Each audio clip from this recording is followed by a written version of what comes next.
দূর থেকে দেখলে মনে হবে কেউ যেন মাছ ধরছেন কিংবা পানিতে হারিয়ে যাওয়া কোনো কিছু খুঁজছেন, কিন্তু কাছে গেলেই দেখা যায় তারা বাঁশ দিয়ে ড্রেনে খোঁচা মারছেন, কেউ চালুনি দিয়ে কয়লার ময়লা সংগ্রহ করছেন, আবার কেউ পানির নিচে হাত ডুবিয়ে কাদা ও কয়লার ছোট ছোট টুকরো খুঁজে আনছেন। এভাবেই দিনাজপুরের বড়পুকুরিয়া কয়লা খনির পাশে একটি কালো দুর্গন্ধযুক্ত ড্রেনে বুক সমান পানিতে নেমে কয়লা কুড়িয়ে জীবিকা নির্বাহ করছেন শতাধিক নারী। দিনাজপুরের বড়পুকুরিয়া কয়লা খনির ঠিক পিছনের অংশ দিয়ে এই ধরনের নোংরা পানি প্রবাহিত হয়, অর্থাৎ কয়লার সাথে মিশ্রিত হয়ে পানি প্রবাহিত হয়। এই পানি থেকেই এই দুর্গাপুর, শাকগ্রাম সহ এই কয়লা খনি গ্রামের আশেপাশের প্রায় 7 থেকে 8টি গ্রামের এই ধরনের নারীরা তাদের জীবনের কর্মসংস্থানের তাগিদে তারা কিন্তু কয়লাযুক্ত পানিতে নেমে ছোট ছোট কয়লা সংগ্রহ করছে। এরকম নারী প্রায় 300 জন নারী রয়েছে, যা এই গ্রামের এক একটা টিম করে, অর্থাৎ 30 জনের একটি করে গ্রুপ করে সপ্তাহে একদিন করে রাতটার সময় তারা এখানে আসে এবং তার পরের দিন আবার রাত 8টার সময় চলে যায়। অর্থাৎ 24 ঘন্টায় এই রকম পানিতে তারা নেমে ছোট ছোট করে কয়লা সংগ্রহ করেন এবং এই আয় দিয়ে তারা তাদের পরিবার এর পাশে দাঁড়ানোর চেষ্টা করেন, ছেলে মেয়েদের লেখাপড়া করানোর চেষ্টা করেন। তারা এখানে নোংরা পানিতে কয়লা তুলতেছে, মানে যা আসে পানিতে হাসে। 20-25 বছর ধরে ময়লা পানিতে আমরা খুব পরিশ্রম করি। সরকারের কাছে দাবি আমাদের ছেলে স্বামীকে যদি একটু চাকরি টাকরি দেয়, আমাদের কিছু খাটো, আমাদের লেখাপড়া আছে, আমাদেরকে যদি কিছু কর্ম দেয়, আমরা কর্ম খাই খাবো, এদের কষ্ট করবো না। যে রাখা পাওয়া গেছে এখন ওই যে বসে থাকে, এখন এইগুলো করে ওতে 10-20 টাকা পাইলেও পরিশ্রম করে, অত সংসার তো চলে না। এই যে ময়লা পানি যাচ্ছে পায়ে যে ঘাও হয়, হাঁটতে পারিনি। এই নারীদের সরকারের কাছে তারা দাবি করেছেন স্বল্প সময়ের মধ্যে বেশ কিছু সরকারের উপকারভোগী কর্মসূচি চালু করেছেন। এদেরকে সেই কর্মসূচির আওতায় এনে তাদের স্থায়ীভাবে কর্মসংস্থান সৃষ্টি করা পাশাপাশি ভালোভাবে চলতে চায় এই কর্মজীবী নারীরা। সুলতান মাহমুদ, দীপ্ত টেলিভিশন, বড়পুকুরিয়া, দিনাজপুর। সাভারে জাতীয় নাগরিক পার্টি এনসিপির জুলাই পদযাত্রার সমাবেশ স্থলে ককটেল বিস্ফোরণের ঘটনায় অজ্ঞাতনামা ব্যক্তিদের আসামি করে সাভার মডেল থানায় মামলা দায়ের করছে দলটি। গতরাতে এই মামলা দায়ের করা হয়। এ সময় এনসিপির আহ্বায়ক নাহিদ ইসলাম বলেন, সমাবেশ চলাকালে বিদ্যুৎ বন্ধ করে পরিকল্পিতভাবে হামলা চালানো হয়েছে। ঘটনার পরপরই ঘটনাস্থল পরিদর্শন এবং আহতদের দেখতে হাসপাতালে যান ঢাকা জেলার পুলিশ সুপার শামীমা পারভিন। তিনি জানান, সমাবেশ চলাকালে বিদ্যুৎ চলে যাওয়ার বিষয়টি সহ ঘটনার সব দিক তদন্ত করে দেখা হচ্ছে। দ্রুত জড়িতদের শনাক্ত করে আইনের আওতায় আনার আশ্বাস দেন তিনি। একই সঙ্গে এই ঘটনায় জেলা পুলিশের পক্ষ থেকে 3 সদস্যের একটি তদন্ত কমিটি গঠন করা হয়েছে বলেও জানান তিনি। সোমবার রাতে সাভারের তারাপুর মাঠে এনসিপির জুলাই পদযাত্রা শেষে আয়োজিত সমাবেশ চলাকালে ককটেল বিস্ফোরণের ঘটনা ঘটে।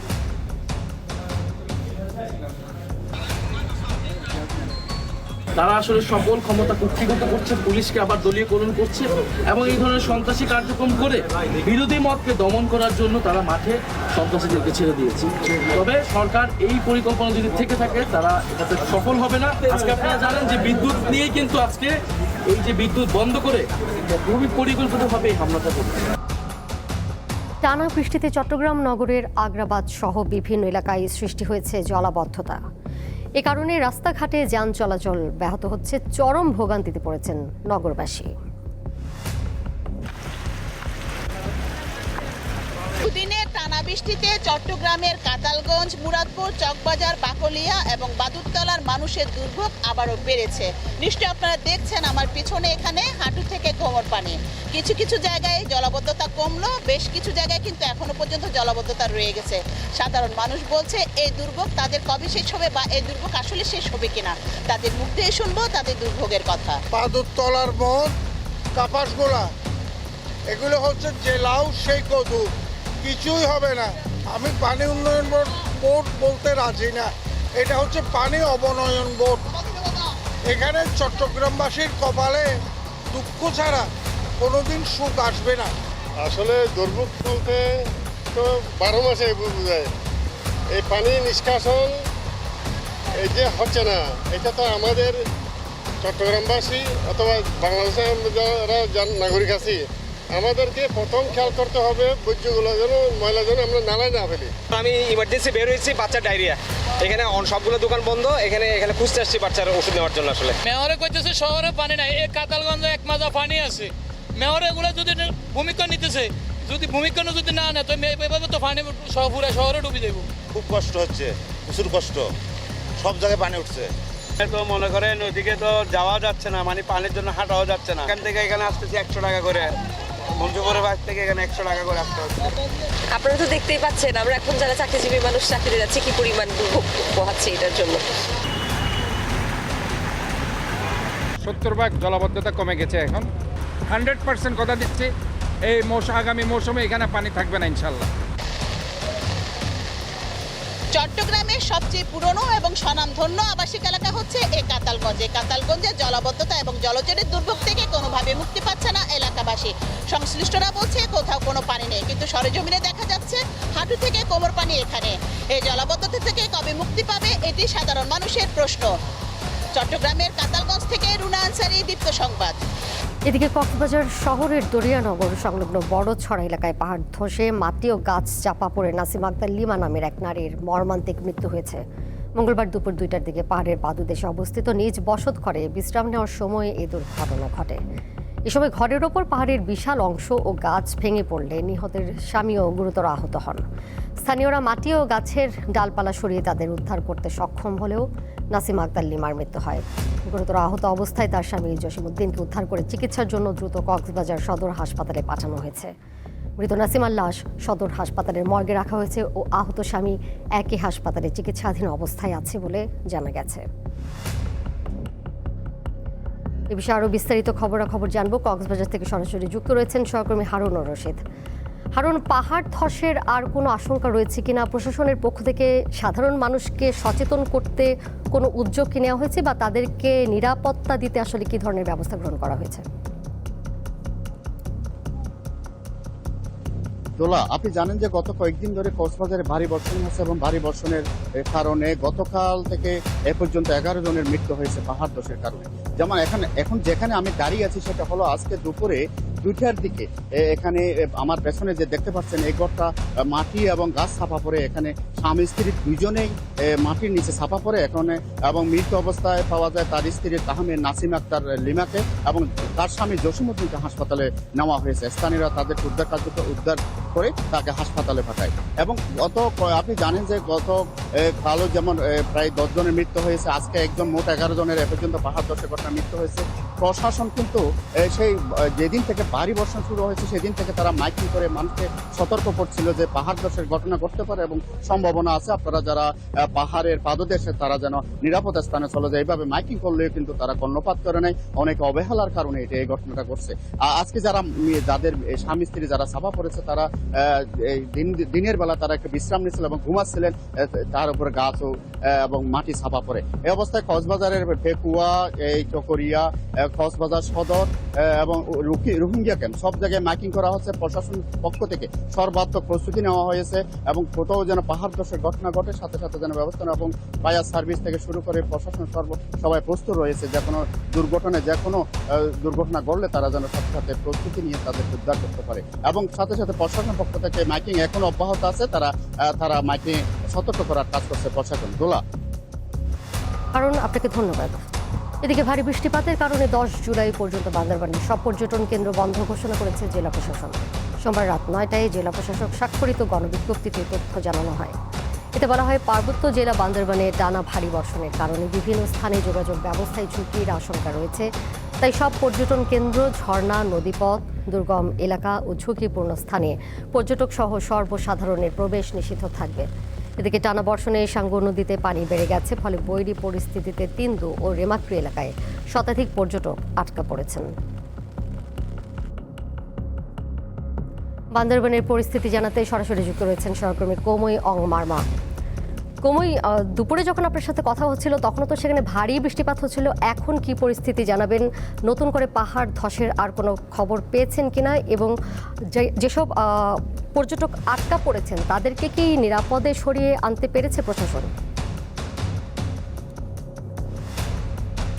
দোলা গত কয়েকদিন ধরে ভারী বৃষ্টিপাতের কারণে বান্দরবানের সাঙ্গু মাতামোহরী নদীতে প্রচুর পানি বেড়ে গিয়েছিল, কিন্তু আজকে দুপুরে 3টার পর থেকে বৃষ্টি কমে যাওয়ায় বান্দরবানের যে মাতামোহরী এবং ওই যে লামার কিছু এলাকায় এবং নাইক্ষ্যংছড়ির কিছু এলাকায় পানি কমতে শুরু করেছে। তবে বান্দরবান শহরের পানির যে বন্যা যে যতটুকু পানি বেড়েছে অপরিবর্তিত রয়েছে এখনও।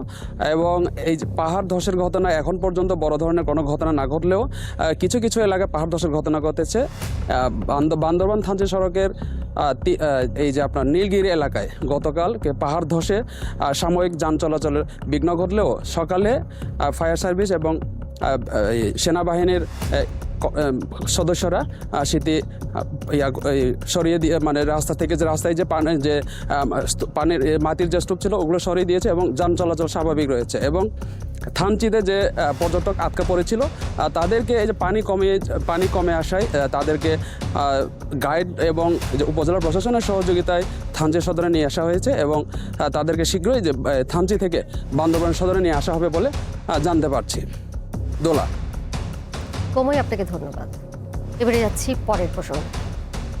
ফেনীর ফুলগাজী উপজেলা পরিষদের উন্নয়ন প্রকল্পের জন্য ইস্যু করা 26টি চেক জালিয়াতির ঘটনায় 3 জনকে গ্রেফতার করা হয়েছে। এই ঘটনায় উপজেলা পরিষদের সাবেক কম্পিউটার অপারেটর পার্থ সারথী পাল এবং অফিস সহায়ক মোহাম্মদ ফিরোজ ও নুর ইসলামের বিরুদ্ধে মামলা দায়ের করা হয়েছে। সোমবার তাদের জিজ্ঞাসাবাদের পর পুলিশ হেফাজতে নেওয়া হয়। উপজেলা প্রশাসন জানায়, দায়িত্ব হস্তান্তরের প্রস্তুতিকালে উপজেলা নির্বাহী কর্মকর্তা ফারিয়া ইসলাম চেক বইয়ের কাউন্টার ফয়েল ও ব্যাংক হিসাব মিলিয়ে অসঙ্গতি পান। পরে যাচাই বাছাইয়ে চেক জালিয়াতির বিষয়টি সামনে আসে।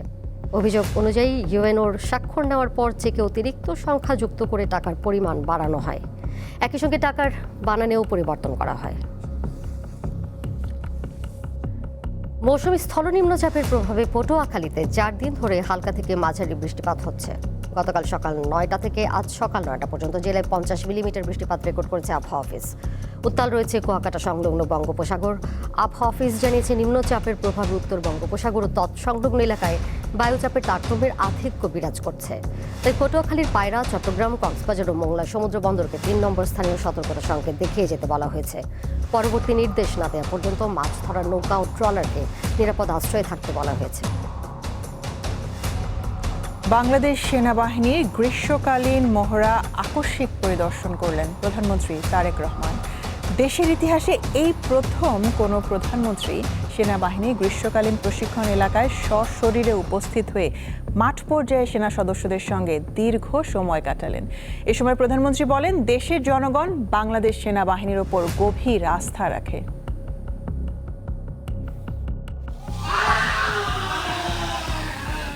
মানিকগঞ্জের সিংগাইর উপজেলায় চলছে বাংলাদেশ সেনাবাহিনীর 9 পদাতিক ডিভিশনের অধীনে 8 বীরের গ্রীষ্মকালীন প্রশিক্ষণ। সেখানে আকস্মিকভাবে মঙ্গলবার সকাল 9টা 20 মিনিটে উপস্থিত হন প্রধানমন্ত্রী তারেক রহমান। এরপর পুরো মহড়া এলাকা পায়ে হেঁটে পরিদর্শন করেন সরকার প্রধান। মহড়া চলাকালে প্রধানমন্ত্রী ফার্ম বেজের বিভিন্ন অংশ ঘুরে দেখেন এবং দায়িত্বপ্রাপ্ত জেনারেল অফিসার কমান্ডিং ও ইউনিটের কমান্ডিং অফিসারের কাছ থেকে প্রশিক্ষণ কার্যক্রম ও কৌশলগত প্রস্তুতি সম্পর্কে অবহিত হন। প্রধানমন্ত্রী একজন কমান্ডারের মৌখিক অপারেশনাল নির্দেশনা মনোযোগ দিয়ে শোনেন এবং সেনা সদস্যদের পরিচালিত একটি রেইড মহড়া প্রত্যক্ষ করেন। এক পর্যায়ে প্রধানমন্ত্রী মহড়ায় অংশগ্রহণকারী সেনা সদস্যদের জন্য প্রস্তুত করা তাৎক্ষণিক রান্না করা খাবার গ্রহণ করেন। মাঠ পর্যায়ে সেনা সদস্যদের সঙ্গে সরকার প্রধান দীর্ঘ সময় কাটানোয় উপস্থিত সেনা সদস্যরা উচ্ছ্বাস প্রকাশ করেন। পরে সেনা সদস্যদের উদ্দেশ্যে দিক নির্দেশনামূলক বক্তব্য দেন তারেক রহমান। জাতীয় সংকট ও আইন শৃঙ্খলা রক্ষায় সেনাবাহিনীর গৌরবময় ভূমিকার প্রশংসা করে তিনি পেশাদার প্রশিক্ষণ, শৃঙ্খলা ও সর্বোচ্চ প্রস্তুতি বজায় রাখার ওপর গুরুত্ব আরোপ করেন। একই সঙ্গে বাংলাদেশ সেনাবাহিনীর উত্তরোত্তর সাফল্য কামনা করেন প্রধানমন্ত্রী। সঞ্জিতা প্লাবনী, দীপ্ত সংবাদ, ঢাকা। বিগত সরকারের সময় বিভিন্ন অনিয়ম হয়েছে, তবে বর্তমানে সবকিছু নিয়মের মধ্যে আনার পদক্ষেপ নেওয়া হয়েছে বলে জানিয়েছেন মৎস্য ও প্রাণী সম্পদ প্রতিমন্ত্রী সুলতান সালাউদ্দিন টুকু। সকালে সাভারে প্রাণী সম্পদ গবেষণা ইনস্টিটিউটে 5 লাখ বৃক্ষরোপণ এবং ওয়ান চাইল্ড ওয়ান ট্রি কর্মসূচির উদ্বোধন অনুষ্ঠানে তিনি একথা বলেন। প্রতিমন্ত্রী বলেন, পরিবেশে ভারসাম্য রক্ষা ও জীববৈচিত্র্য সংরক্ষণে বৃক্ষরোপণের বিকল্প নেই। দেশব্যাপী এই কর্মসূচি সবুজায়নে গুরুত্বপূর্ণ ভূমিকা রাখবে বলেও আশা প্রকাশ করেন তিনি। অনুষ্ঠানে প্রধান অতিথি হিসেবে উপস্থিত ছিলেন প্রধানমন্ত্রীর রাজনৈতিক ও শিল্প বিষয়ক উপদেষ্টা এবং বিএনপির সিনিয়র যুগ্ম মহাসচিব রুহুল কবির রিজভী। আপনি যে অনিয়মের কথা বলেছেন বিগত দিনে যারা করেছে সেইগুলি আমরা তদন্ত করছি, সেই অনুযায়ী আমরা ব্যবস্থা গ্রহণ করছি। সামনের দিনগুলিতে আমরা যাতে স্বচ্ছতার সহিত কাজ পরিচালিত হয়, পরিচালনা করে সেই ব্যাপারে আমাদের তদারকি রয়েছে।